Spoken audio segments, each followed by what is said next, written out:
Saudara, lantas bagaimana kondisi pembagian bantuan bagi warga yang terdampak bencana gempa bumi yang terjadi di wilayah Mamuju dan juga Majene, Sulawesi Barat? Saat ini, pagi hari ini kita sudah terhubung dengan jurnalis Kompas TV, ada Hendra Bakti yang berada di Mamuju, Sulawesi Barat. Hendra, selamat pagi.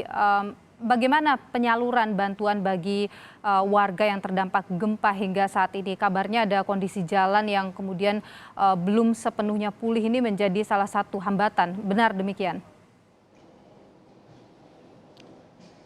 Nilu dan juga saudara, banyak warga Indonesia yang kemudian memberikan perhatian dan kepeduliannya kepada warga korban gempa di Mamuju dan Majene. Ini terbukti banyaknya bantuan yang terus masuk di wilayah Mamuju dan Majene untuk para korban gempa di dua daerah tersebut. Namun sayangnya ada beberapa kendala yang dihadapi oleh berbagai pihak yang menyalurkan bantuan karena ada jalan-jalan khususnya di daerah Majene yang kemudian terisolir karena ada longsor yang terjadi di beberapa titik, hampir puluhan titik begitu ya, kami mencatat puluhan titik yang kemudian terjadi longsor di Majene dan juga Mamuju. Ini yang kemudian menghambat penyaluran bantuan kepada mereka, khususnya bagi warga-warga yang berada di daerah terpencil dan terisolir.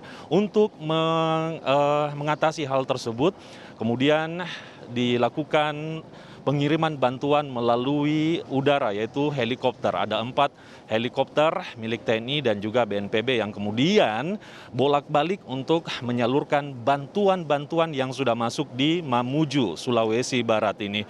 Ada beberapa daerah yang kemudian menjadi sasaran helikopter ini untuk menyalurkan bantuan.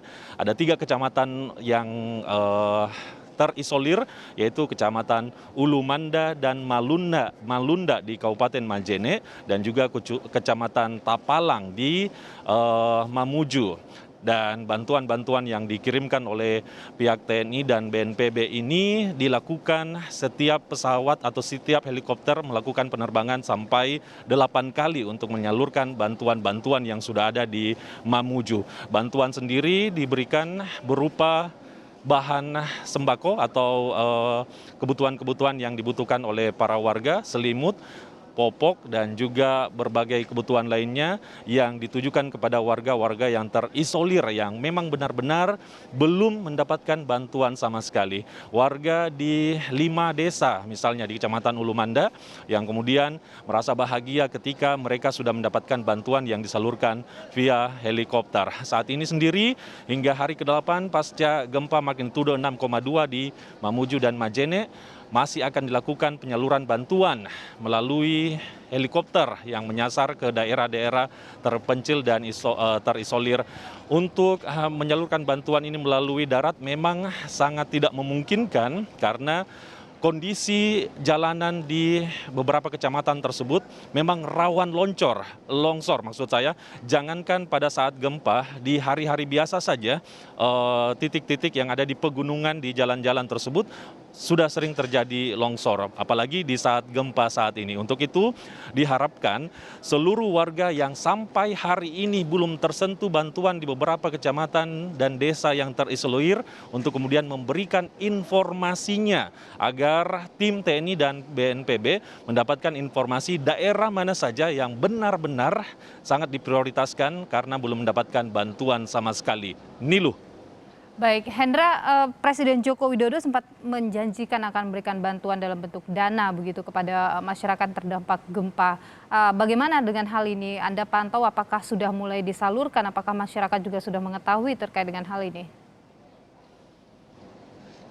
Nilu dan juga saudara, kami mencatat ada 2 kategori bantuan yang akan diterima oleh para warga korban gempa di Mamuju dan Majene, Sulawesi Barat. Yang pertama, bantuan dari Kementerian Sosial, yaitu Ibu Tri Risma beberapa waktu lalu berkunjung ke tempat ini, kemudian menyampaikan dan menjanjikan kepada warga, khususnya untuk warga korban yang meninggal dunia di bencana Mamuju dan Majene ini akan mendapatkan santunan 15 juta per orang yang meninggal dunia yang akan diberikan kepada ahli waris.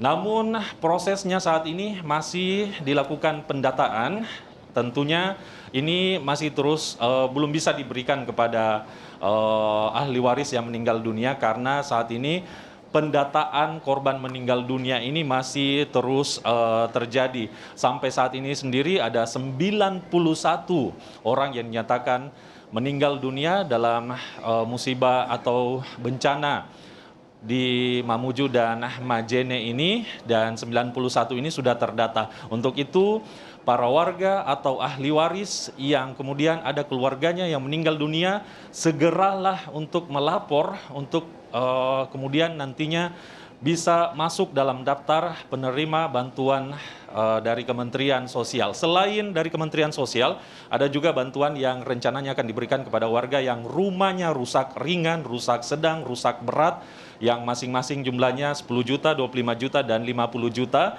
yang sampai saat ini juga belum diberikan karena ini wajar, karena warga masih berada di pengungsian, sehingga belum ada pendataan dan survei di rumah-rumah warga yang dinyatakan rusak ringan, sedang, dan berat. Untuk itu, ke depannya nantinya masih menanti bagaimana proses selanjutnya. Nilu. Baik, saat ini proses pendataan tentu saja masih harus terus dilakukan oleh pemerintah untuk memastikan nanti bantuan yang berupa dana dari pemerintah ini bisa tersalurkan tepat sasaran. Terima kasih laporan Anda, jurnalis Kompas TV Hendra Bakti langsung dari Mamuju, Sulawesi Barat.